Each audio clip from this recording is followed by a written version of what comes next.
The following is part of a 7-episode miniseries featuring a select group of 500 startup portfolio companies that participated in the Alibaba eFounders initiative. The entrepreneurs, who were all from Southeast Asia, visited the Alibaba Business School campus in Hangzhou for 11 days earlier this year and were coached directly by Jack Ma and his team.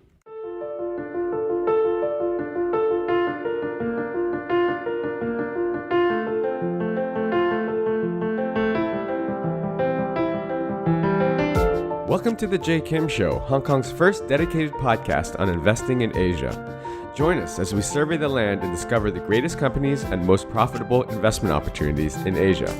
If this is your first time listening, thank you for stopping by. This podcast is produced every week with the goal of providing actionable insights to you, the listener, with every single episode. And now, onto the show. This week's show guest is Gideon Chutintong, co-founder and CEO of Flow Account. Flow Account is a cloud-based accounting platform designed for small to medium-sized enterprises to track payments and invoices. Flow Account's particular appeal is that it is built for Thailand from the ground up. Online forms, invoicing processes, etc. are all geared towards Thai system, and the platform is fully bilingual. Gideon, welcome to the show. Hi, Jay. Thank you very much for having me. Yeah, thanks for coming on. Maybe first, you could give us a little bit of background of yourself, where you're from, what did you study? How did you become an entrepreneur? Oh, okay. So I studied computer science during my university years. So I graduated as a computer science, bachelor's in computer science, but I always really enjoyed to run my own business. And so entrepreneurship was something that I chose as something that I could pursue my passion or could get to do the things I always wanted to do.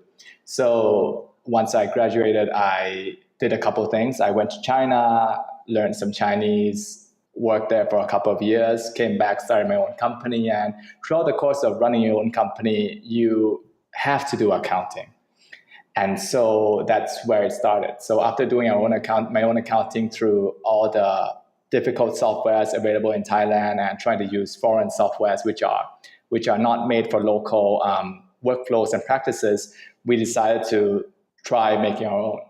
Well, that's basically how a lot of the greatest startups are found, because they're solving a personal pain point, right? So, Gideon, you're originally from Thailand, though? Yes, I'm from Thailand.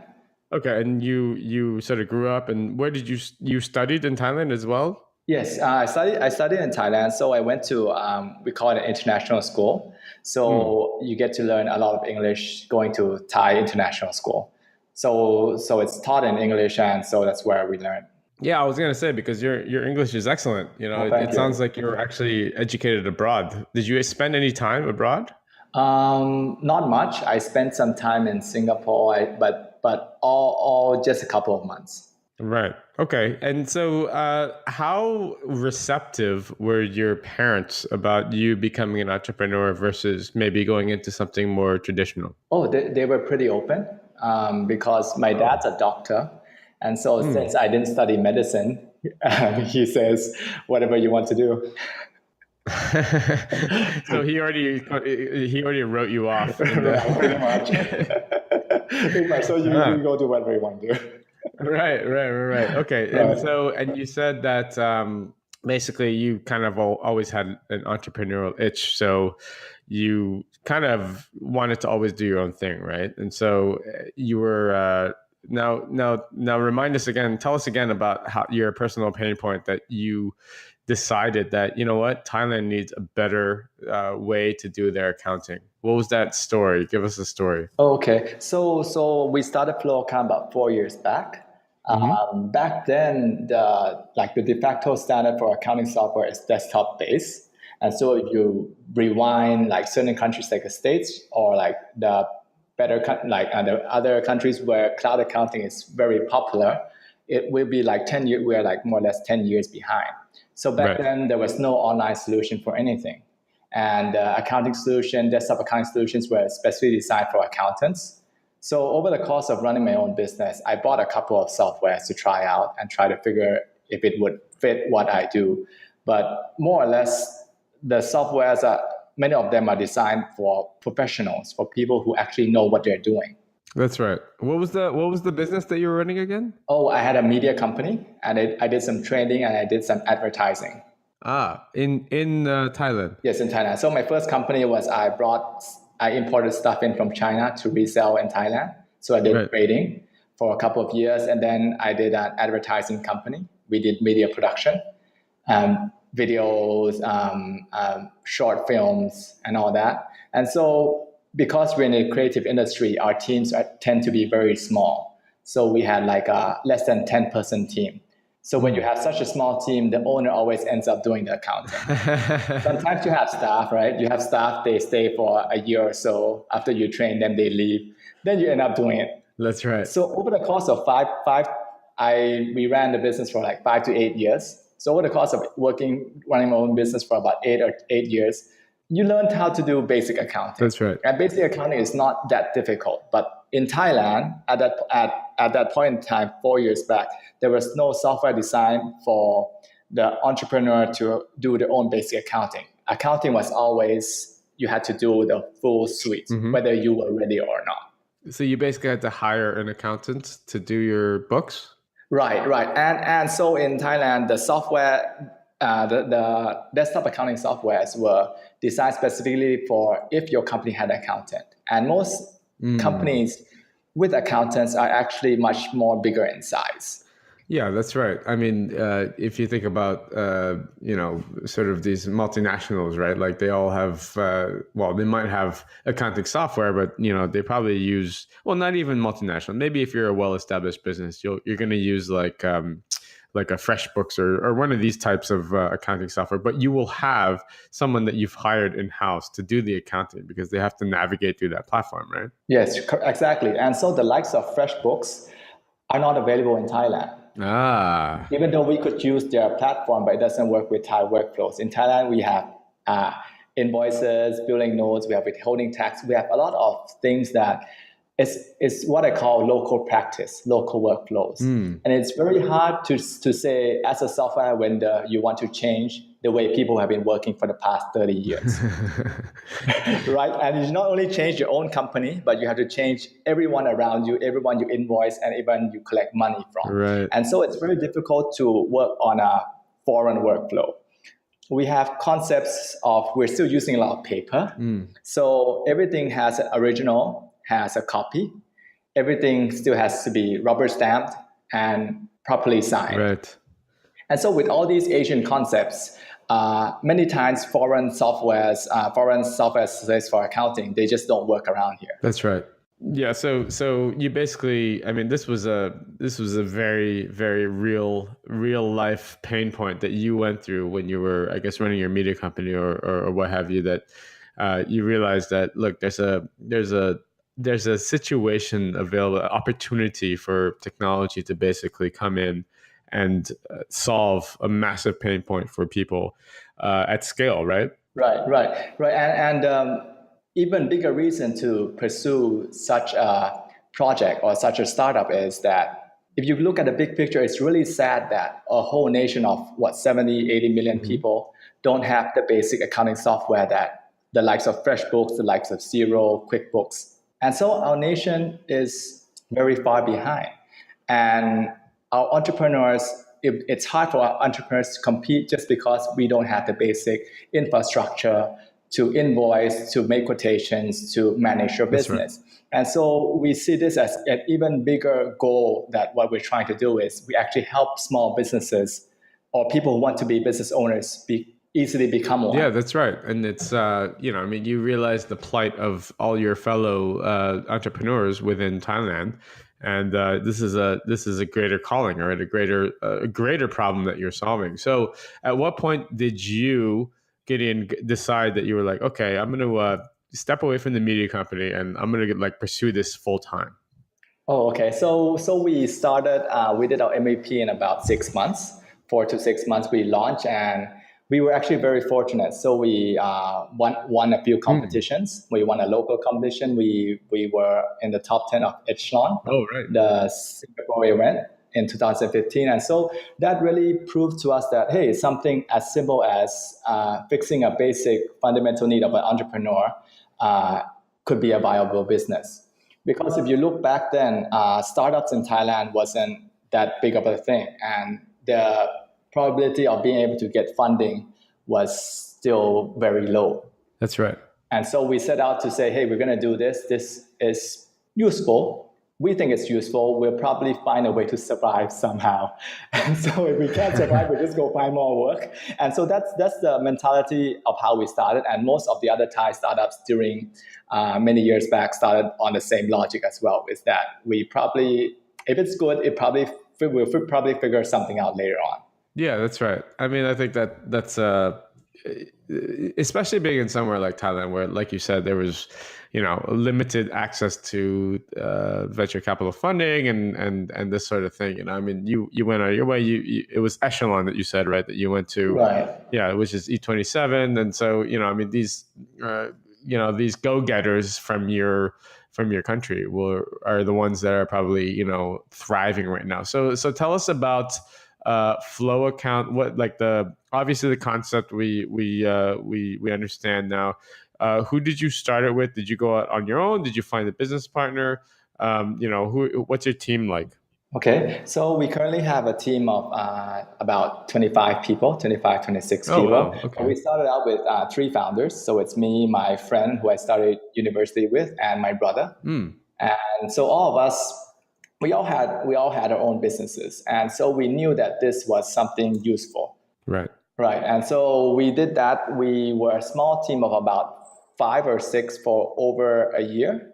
Then we got some funding. So we won the E27 event, and we were able to meet Singapore investors, which led us to our first investment from Golden Gate Ventures in Singapore. Nice. And so that really made us realize that, hey, there's much greater potential than what we think we can achieve. Right. And so it's been a great journey ever since. Oh, absolutely. It's so exciting. And so when you talk about cloud accounting, right? Like people talk about, we talked about FreshBooks earlier and this sort of thing. For you, it was very like localized, right? So it's basically like Thai people did not have this sort of support. So, obviously when you're thinking about building out your business, isn't there a fear that maybe a FreshBooks will all of a sudden like roll out a Thai language platform, right?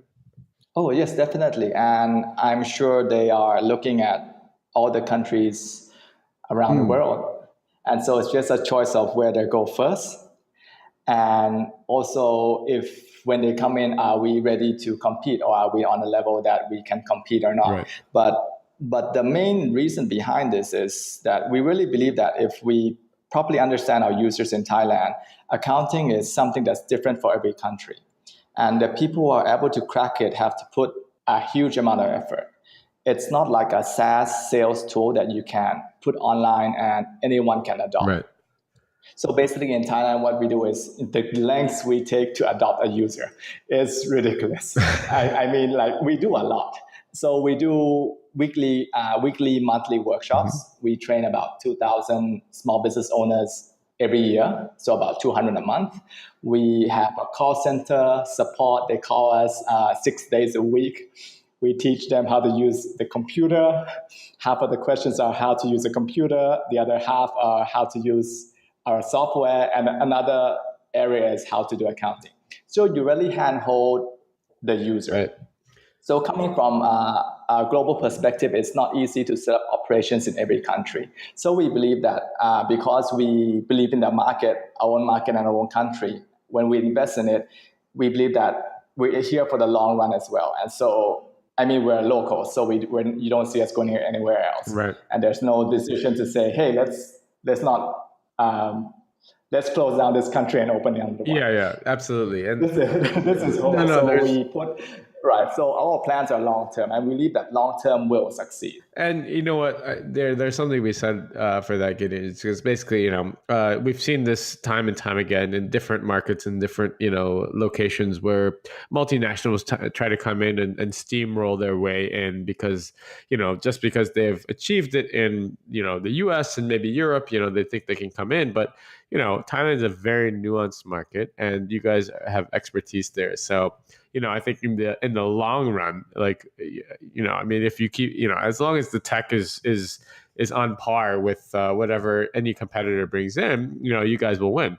So as far as let's talk a little bit about the user experience there at Flow Account. So you mentioned the sort of SMEs, like small medium enterprises. Is that your sort of target audience, target customer? Yes. Our target customer is basically the small business owner. So in Thailand, would say businesses with fewer than 10 employees. I see. It's our main target customer. Okay, and if, let's say, I'm a small medium enterprise in Thailand and I want to onboard onto your platform, like, why don't you walk us through that process? Oh, okay. So sign up is free. We have a freemium business model, so you can sign up for a free version, which allows you to do invoicing and quotations and invoices and billing notes. Right. And then if you want to do more features, you can pay us. Let's say we charge about $30 a year for expenses and another $30 for payroll and so on and so forth. So the whole package costs about $60 more or less per company. And the what we do with onboarding is that once a user comes into our platform, we look at their activities and we look at what they do and what they not do. We qualify them and we actually contact them. So we give them a call and say, hey, how can I help you? I see you've come into our system. What are your problems? Is there anything that we can help? And we schedule demos and we schedule them to visit our workshops and so on and so forth. I see. So where, I mean, look, I've been to Thailand.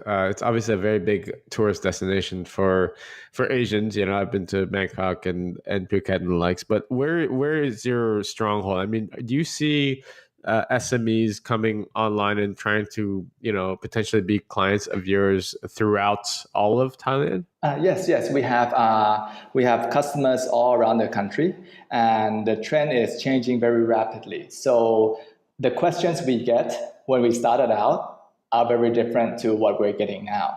And so in the past, it was distrust, not just because of our company was unknown, but it's because SMEs weren't very familiar with the cloud, weren't very familiar if they could store the data online, and would it be safe, and would it be audited by the revenue department? You get all these questions, but now users are seeing the actual benefits of actually having your system online and the ability to have your data when you want it. And so the questions are much different. So we see that this is a good opportunity to expand SaaS in Thailand. And I'm sure it's similar in many other parts of our Southeast Asian countries as well. Yeah, absolutely. Going back to your question, the majority of our customers are in Bangkok because that's our main business hub. And then we have business hubs in the north, south, east, and west, but the majority are still in Bangkok. So for Flow Account itself, what do you see as your sort of 2018 goals, and in the next year or two? Like, obviously, you guys are very localized, specializing in Thailand. What goals do you guys have for the coming year? Well, for this year, actually, this year is our biggest challenge. Is once you get from five-person team with you and your co-founders to 20 or 30-person team, the goal is, are you able to build a company? Right. And that's our biggest challenge. Are we able to create a culture that our team would want to work in? Are we able to groom our leaders? So I would say for this year, by the end of the year, I would hope that we would have leaders in each of our units. Right. Whether it's sales, marketing, you could build the whole company infrastructure. Then the company is able to run and go on for the long term. Yeah, absolutely. Right. So this year for us, it's trying to scale not only in users, but scale our internal management as well. Because if we can't figure that out, then it's very hard to move forward.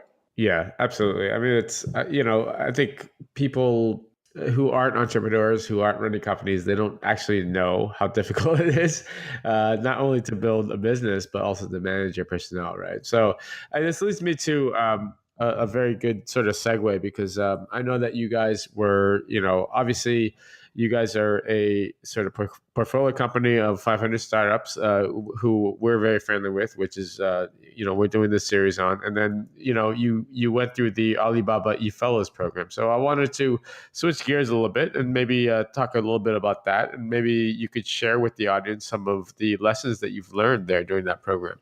Oh yes, during our program, it was really an eye-opening experience for us, and especially for me. And what I really learned is that the combination between Western management and Eastern culture.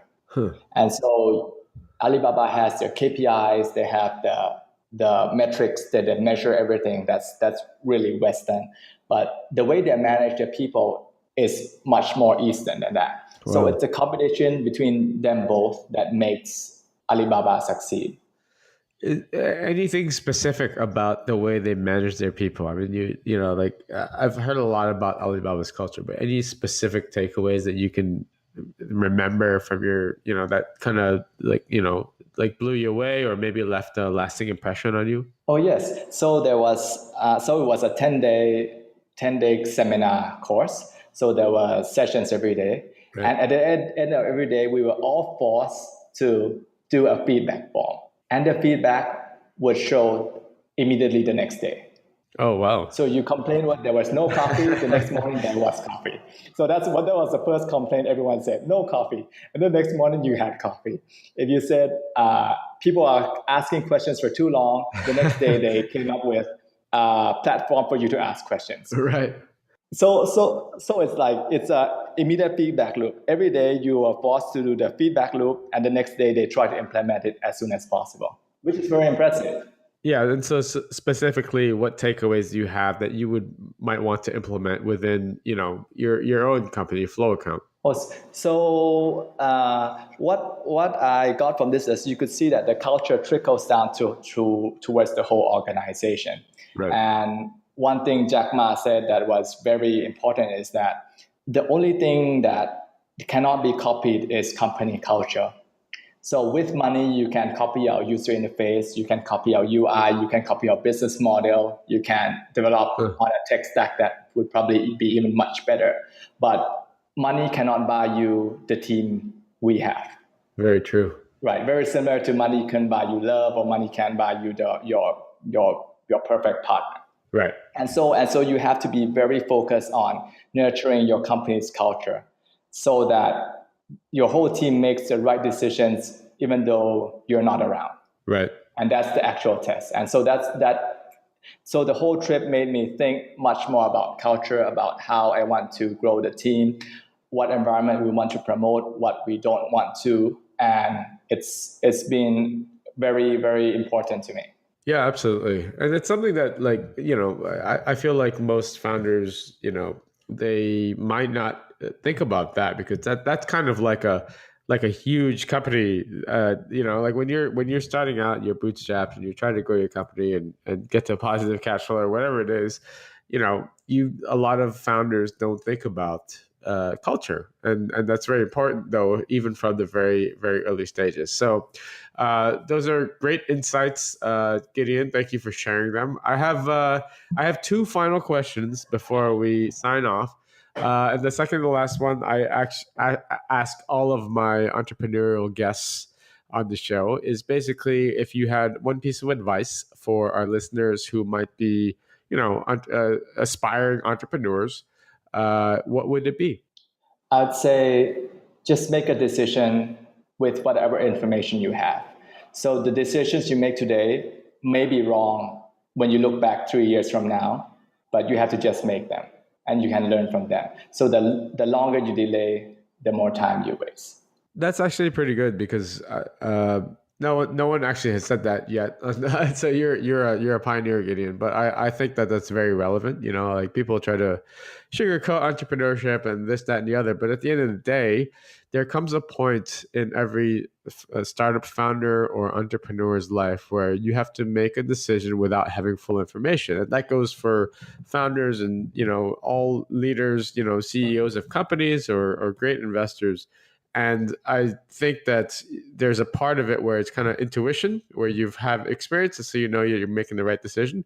but also a part of it is actually luck, where, and I've heard this before as well, where people are kind of like, kind of I kind of just felt, this was right. And so I made the decision. And that's not an easy thing for many founders to do. So I think that it's a great piece of advice, Gideon. The last question I have for you is, where can people find you, follow you, and learn more about Flow accounts? Okay, so you can go to our website. It's flowaccount.com, and you can check out, you can sign up and test our software. If you live in Thailand, definitely you can give us a call and we can help you set up your business. Very nice. And are you on social media at all, or are you pretty low key? Oh, yeah, I'm on Facebook. Okay. You can search for me, Gideon Kridsada, and I'll be on Facebook as well. Awesome. Well, Gideon, thanks so much for sharing your insights and your wisdom, and we wish you the best of luck. And I'm looking forward to your success in the future. So thank you for the time. Thank you so much for having me. Thank you. All right. Take care. Bye bye.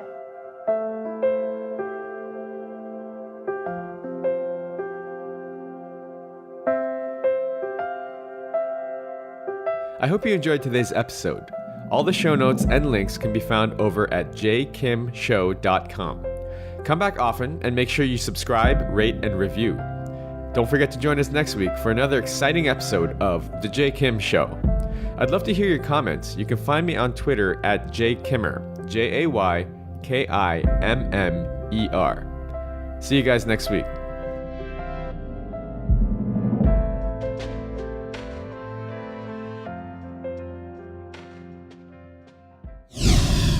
This podcast is brought to you by Hack Your Fitness, the high achiever's guide to getting ripped in under 3 hours a week. If you're anything like me, you're probably working a full-time job or jobs and trying to find time to balance family life, social life, and last but not least, fitness. Look, I get it. I'm a full-time investor and entrepreneur myself, and father of 2. So how am I able to stay fit year-round without spending hours and hours in the gym killing myself on the cardio machine? After struggling for the last 15 years trying every workout and diet under the sun, I finally designed a system that allows me to achieve and maintain single-digit body fat for life in under 3 hours a week. Cardio not required. Head on over to hackyour.fitness and download my free 13-page guide that teaches you the simple science behind efficient fitness and smart nutrition and gives you everything you need to know to finally take control of your life. That's hackyour.fitness.